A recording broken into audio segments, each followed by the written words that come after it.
Multi cap funds and multi asset funds ఈ రెండు పేర్లు కూడా ఒకేలాగా ఉన్నాయి. చాలామంది ఇన్వెస్టర్స్ కన్ఫ్యూజ్ అవుతూ ఉంటారు. ఈ రెండిటికి డిఫరెన్స్ ఏంటిది? What is multi cap fund, what is multi asset fund, ఏ ఫండ్లో ఎలాంటి టైప్ ఆఫ్ ఇన్వెస్టర్ ఇన్వెస్ట్ చేయొచ్చు, and what is the return profile ఎలా ఉంటుంది, రిస్క్ ప్రొఫైల్ ఎలా ఉంటుంది, ఈ రెండింటి గురించి ఈ వీడియోలో మనం డిస్కస్ చేద్దాం.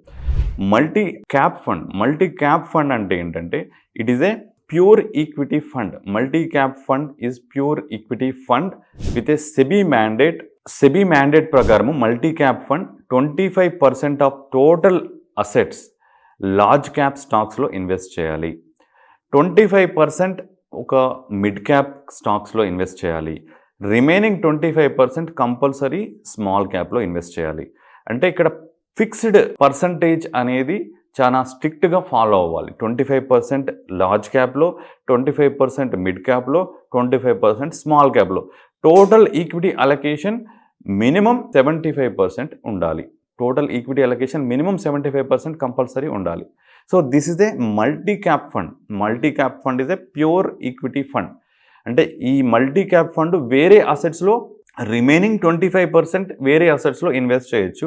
It is up to them. They can invest in bonds, they can have the cash, they can invest somewhere else. But minimum 75% మాత్రం ఈక్విటీలో ఇన్వెస్ట్ చేయాలి. ఆ 75% కూడా 25% minimum large, 25% minimum mid cap, 25% minimum small cap.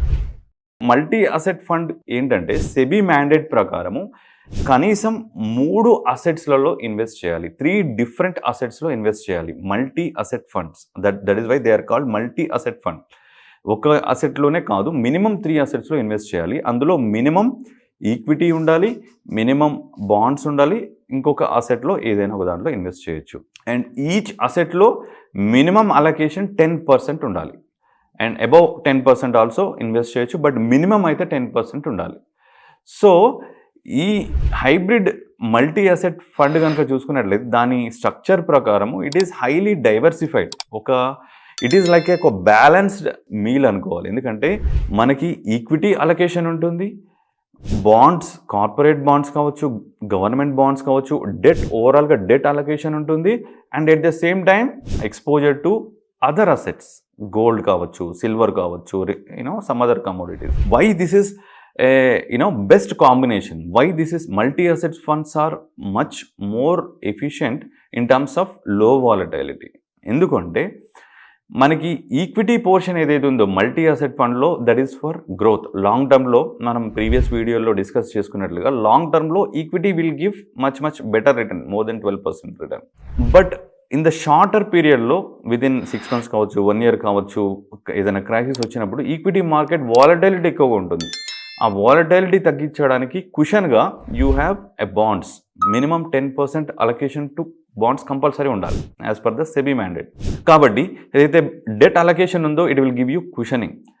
And ఇంకొక asset మనం gold and silver other కమోడిటీస్లో invest చేస్తాం కాబట్టి multi asset ఫండ్లో that is natural hedge for equity. మనకు ఏదైనా రిసెషన్ లాంటిది, వార్స్ లాంటి సిచ్యువేషన్ వచ్చినప్పుడు ఈ గోల్డ్ కానీ అదర్ కమోడిటీస్ కానీ, ఎగ్జాంపుల్ సిల్వర్ లాంటివి, ఇవి ఈక్విటీ మార్కెట్కి ఆపోజిట్ డైరెక్షన్లో వెళ్తుంటాయి అనమాట. సపోజ్ ఈక్విటీ మార్కెట్ తగ్గుతున్నప్పుడు గోల్డ్ అండ్ సిల్వర్ పెరుగుతూ ఉంటుంది. Example in the current year 2025. ఈ మల్టీ అసెట్ ఫండ్ ఏదైతే ఉందో ఒక బ్యాలెన్స్డ్ అసెట్ అలొకేషన్ లాగా పనిచేస్తూ ఇన్వెస్టర్స్కి ఒక రిస్క్ అడ్జస్టెడ్ రిటర్న్ ఏదైతే ఉందో, ఒక ఎఫిషియంట్ వేలో అసెట్స్ని డైవర్సిఫై చేస్తూ they provide very highly low volatile and risk adjusted returns.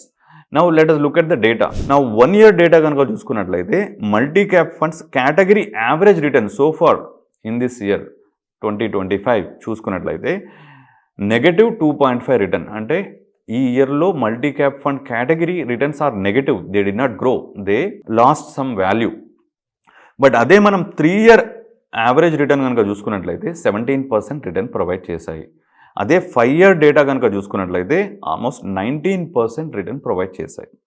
So long టర్మ్లో multi cap funds will give better return. This data is sowing. Now let us look at multi asset funds. Multi asset ఫండ్స్లో మనం ఏమనుకున్నాము, minimum equity 10% ఉండాలి. Minimum equity 10% ఉండాలి. But what is the maximum equity? It depends on the fund allocation to equity. So మిగతా asset క్లాసులో 10-10 ఉండాలి కాబట్టి maximum 80% వరకు వెళ్ళొచ్చు. మల్టీ అసెట్ ఫండ్లో ఈక్విటీ అలొకేషన్ 80% వరకు కూడా వెళ్ళొచ్చు. ఎందుకంటే 10% గోల్డ్, 10% అదర్ అసెట్స్, అదర్ కమోడిటీస్కి వెళ్తాయి. బట్ జనరల్గా ఈ మల్టీ అసెట్ ఫండ్లో అంత అగ్రెసివ్గా ఈక్విటీ ఇన్వెస్ట్ చేయరు. కొంచెం గోల్డ్ అండ్ బాండ్స్ కూడా హై అలొకేషన్ ఇస్తారు కాబట్టి generally they provide high risk adjusted return. అదే మనం 1 year డేటా చూద్దాం. లాస్ట్ 1 yearలో గోల్డ్ అండ్ సిల్వర్ బాగా పెరిగాయి కాబట్టి ఈ మల్టీ అసెట్ ఫండ్ కనుక చూసుకున్నట్లయితే 1 yearలో ఆల్మోస్ట్ 11.5%, 11.6% కేటగిరీ యావరేజ్ రిటర్న్ వచ్చింది. అంటే it has beaten multi cap fund. Multi cap ఫండ్లో -2.5 రిటర్న్ వస్తే మల్టీ అసెట్ ఫండ్లో మనకి ఆల్మోస్ట్ 11.6% రిటర్న్ వచ్చింది 1 yearలో, which is much better compared to multi cap fund. ఎందుకంటే మల్టీ అసెట్ ఫండ్లో మనకి gold and silver already invest అయి ఉన్నాయి కాబట్టి. అండ్ 3 year డేటా చూసుకున్నట్లయితే మనకి ఆల్మోస్ట్ 17% రిటర్న్ వచ్చాయి, which is similar to multi cap fund also, similar to multi cap fund. And 5 year data చూసుకున్నట్లయితే కూడా ఆల్మోస్ట్ 17% రిటర్న్ ఇవ్వడం జరిగింది మల్టీ అసెట్ ఫండ్స్. సో తక్కువ వాలటైలిటీతో లాంగ్ టర్మ్లో మనకి ఒక వెరీ గుడ్ రిటర్న్ అనేది మల్టీ అసెట్ ఫండ్లో రావడం జరుగుతుందన్నమాట. సో మల్టీ అసెట్ ఫండ్లో ఎవరు ఇన్వెస్ట్ చేయొచ్చు అంటే ఇన్వెస్టర్స్ ఎవరైతే వాళ్ళ investment horizon more than 3 years ఉందో, మోర్ దెన్ 3 years అబౌవ్ ఉన్నప్పుడు multi asset funds are very very suitable with low risk or moderate risk profile ఉన్న ఇన్వెస్టర్లు. అదే if somebody has aggressive risk profile and their investment horizon కూడా 5 years and above ఉన్నప్పుడు మనకు multi cap funds అనేవి ఎక్కువ returns provide చేయడం జరుగుతుంది అనమాట. Friends, hope you understand the difference between A hybrid category multi asset fund and A pure equity fund multi cap fund. ఈ రెండిటికి డిఫరెన్స్ మీరు అర్థం చేసుకుని ఉంటారు. సో రెండు కూడా డిఫరెంట్ రిస్క్ ప్రొఫైల్స్ ఉంటాయి, బట్ రిటర్న్స్ లాంగ్ టర్మ్లో both will do very well.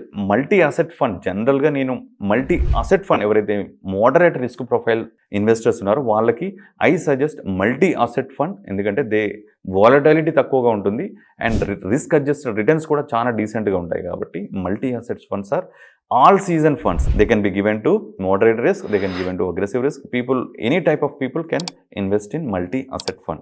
They don't have to further diversify their asset allocation.